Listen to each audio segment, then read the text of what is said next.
2 semanas, los habitantes de una ciudad mexicana tuvieron un gran problema debido a la cantidad de sapos que comenzaron a reproducirse debido a las lluvias. Los animalitos invadieron la carretera y los hogares de la gente.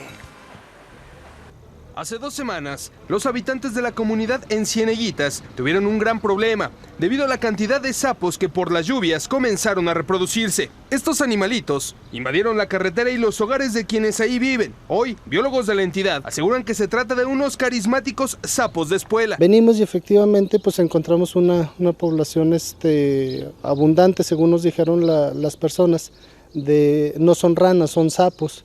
Y posiblemente no sea una plaga. Y asegura, las precipitaciones pluviales que se vivieron el mes pasado favorecieron a esta especie para su reproducción. Y en este caso del sapo de espuela, pues no se le conoce una transmisión de enfermedades a los seres humanos, no ofrece ningún riesgo a los seres humanos. En este momento el problema se fue, pero no descartan que con las lluvias estos animalitos regresen a Cieneguitas. Con información de Saraí Jiménez, Azteca Noticias.